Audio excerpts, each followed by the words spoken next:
တင်ဟာတင်းပွားရဲ့အကျဉ်းသားပ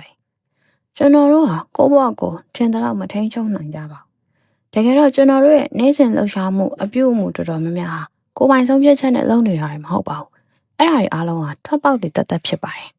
ဖရက်ဒရစ်နီချေကရှင်သန်မှုခိုင်မာတဲ့အကြောင်းပြချက်ရှိတဲ့လူဟာဘလို့အခြေအနေမျိုးကိုမဆိုကြက်ကြက်ခံနိုင်တယ်လို့ဆိုခဲ့ပူပါတယ်ဒါပေမဲ့ဒီစကားကိုလူတွေအများကြီးအထင်လွဲနေကြပါတယ်နီချေကလူတွေရောက်ရဲ့တမန်နီစိတ်ဓာတ်ကိုချီးမွမ်းနေတာမဟုတ်ပါဘူးသူဟာလူသားတွေရဲ့အလုံးလုံးပုံရန်တရားတစ်ခုကိုဖော်ထုတ်ပြသခဲ့တာပါဘဝမှာအတိတ်ပဲရှိနေတဲ့အခါဆင်းရဲဒုက္ခဆိုတာသိခံနိုင်စရာဖြစ်လာပါတယ်ဒါပေမဲ့အတိတ်ပဲကင်းမဲ့သွားတဲ့အခါမှာတော့သိငယ်တဲ့မတတ်မတာမှုလေးကတော့မခံမရနိုင်စရာဒုက္ခဖြစ်လာတတ်ပါတယ်ဒီနေရာမှာပဲခေတ်သစ်လူနေမှုဘဝဟာအန္တရာယ်အရှိဆုံးအခြေအနေကိုရောက်လာတာပါဘာကြောင့်လဲဆိုတော့ခေတ်သစ်စနစ်တွေဟာဆင်းရဲဒုက္ခတွေကိုဖယ်ရှားပေးတာမဟုတ်ပဲအဲ့ဒီဒုက္ခတွေကိုရင်ဆိုင်မှုလိုအပ်ချက်ကိုဖယ်ရှားပစ်လိုက်တာကြောင့်ပါအခက်အခဲတွေကိုထိတိုက်ရင်ဆိုင်ရမယ့်အစားအခုခေတ်မှာအမြဲတမ်းအာယုံလွဲစရာတွေအစဉ်သင်းရှိနေပါပြီဘယ်အချိန်မှဆိုလက်တွေ့ဘဝကနေရုံထွက်သွားလို့ရနေပါပြီဖုန်းကြည့်မယ်စေးသုံးမယ်အပျော်ရှာမယ်ဒါတွေကစိတ်သက်ပြောညံ့လို့မဟုတ်ပါဘူးရင်ဆိုင်ရမယ့်လက်တွေ့ဘဝကပိုပြီးလေးလံနေလို့ပါဘဲလိစ်ပတ်စကယ်ကခေတ်သစ်နည်းပညာတွေမပေါ်ခင်ကတည်းကဒါကိုကြိုမြင်ခဲ့ပါတယ်သူကလူသားတွေရဲ့ပြဿနာအလုံးဟာ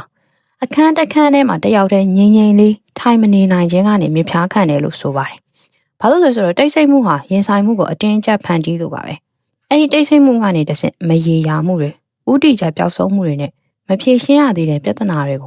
ုအရှိအတိုင်းဖော်ထုတ်ပြသပေးမှာဖြစ်ပါတယ်။အာယုံလွဲစရာတွေကအဲ့ဒီရင်ဆိုင်မှုကိုဖျောက်ဖျက်ပေးတယ်။ဒါဟာထွက်ပြေးခြင်း escape တစ်မျိုးပါပဲ။တိတိကျကျပြောရရင်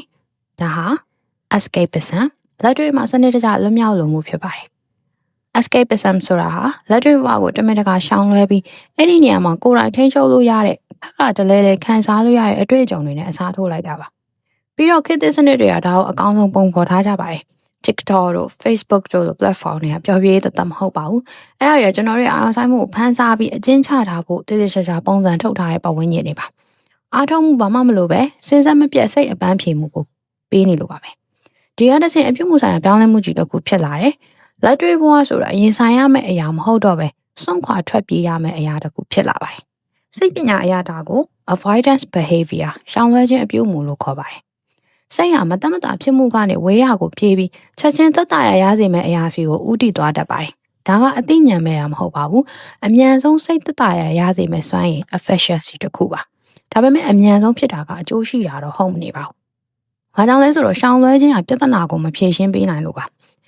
အဲ့ဒီပြဿနာကိုဒီတိုင်းပဲထိမ့်သိမ်းထားပြီးအချိန်ကြာလာတာနဲ့အမျှပို့ပြီးတော့ကြီးထွားလာစေပါတယ်။မတတ်မတာဖြစ်မှုကိုရှောင်လွှဲလိုက်တိုင်းအဲ့ဒီအရာကိုသိခံနိုင်စမ်း threshold ကတဖြည်းဖြည်းကျသွားပါတယ်။နောက်ဆုံးမှာတော့အလုပ်သေးသေးလေးတွေကတော့စိတ်ဖိစီးမှုဖြစ်စေတယ်။ရိုးရှင်းတဲ့တာဝန်လေးကပင်ပန်းနှွမ်းနေစေတယ်။အဲ့ဒီအရာတွေကပြောင်းလဲသွားလို့မဟုတ်ပါဘူး။ကျွန်တော်တို့ရဲ့ရင်ဆိုင်နိုင်စွမ်းတွေကျဆင်းသွားလို့ပါပဲ။ဒါဟာလူတွေပြင်းရင်ခြင်းလို့ခေါ်တဲ့အရာရဲ့နောက်ွယ်ကရန်တရားအစစ်မှန်ပါ။လုံးနိုင်စွမ်းမရှိတာမဟုတ်ပါဘူး။မတတ်မတာဖြစ်မှုကိုသိခံနိုင်စွမ်းလျော့နေသွားတာပါဒီလိုခန္ဓာရည်တွေမရှိတော့အောင်လဲကျွန်တော်တို့ကိုယ်တိုင်ပဲအချိန်ချင်းလေ့ကျင့်ပေးထားတာဖြစ်ပါတယ်ရင်ဆိုင်ရမယ့်အစားအာယုံလွှဲဖို့ရွေးချယ်လိုက်တိုင်းကျွန်တော်တို့ကဒီအပြုတ်မှုပုံစံခုတ်ကိုပိုခိုင်မာအောင်လုပ်နေမိတာဖြစ်ပါတယ်ရလိုက်ကတော့ခံမှန်းလို့ရပါတယ်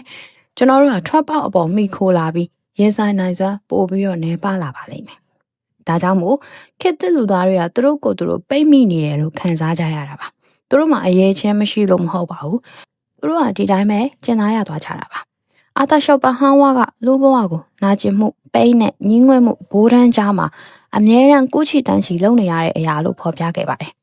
်နာကျင်မှုပေါ်လာရင်တတ်တာရအောင်ရှာတယ်တတ်တာရဟာအမြဲတမ်းဖြစ်နေတဲ့အခါမှာတော့ဟာလာဟင်းလင်းဖြစ်မှု emptiness ကိုခံစားကြရပြန်ပါတယ်ခေတ်သစ် escapism ဟာဒီဆောင်ဝန်းကိုပုံမြန်အောင်တွန်းပို့ပေးပါတယ်နာကျင်မှုကိုခေတ္တခဏဖယ်ရှားပေးပေမဲ့အဲ့ဒီနေရာမှာနောက်ထပ်ပြဿနာတစ်ခုနဲ့အစားထိုးလိုက်ပါတယ်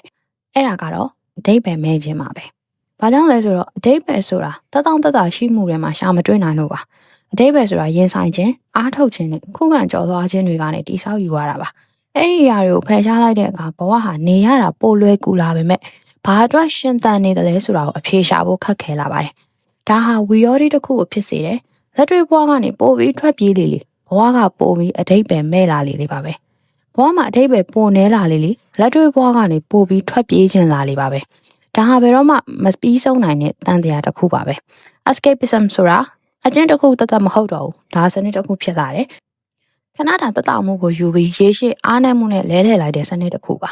ဘဝကိုချက်ချင်းဖျက်ဆီးပစ်တာမဟုတ်ဘူးတဖြည်းဖြည်းချင်းပုံစံပြောင်းလဲပစ်လိုက်တာပါတာမန်လက်တွေ့ဘဝကိုမခံမရနိုင်ဖြစ်လာပြီးအာယုံလွှဲစရာတွေမရှိမဖြစ်တော့တဲ့အခြေအနေကိုရောက်သွားစေပါတယ်အဲ့ဒီအချိန်ရောက်ရင်တော့မေကွန်းကဒီအာယုံလွှဲစရာတွေမရှိပဲလက်တွေ့ဘဝကိုသိခံနိုင်စွမ်းရှိသေးရဲ့လားဆိုတာပါပဲဘာကြောင့်လဲဆိုတော့လက်တွေ့ဘဝကိုရှောင်လွှဲနေသမျှကာလပတ်လုံးအဲ့ဒီလက်တွေ့ဘဝဟာပို့ပြီးတော့လေးလံလာမှာဖြစ်လို့ပါပဲ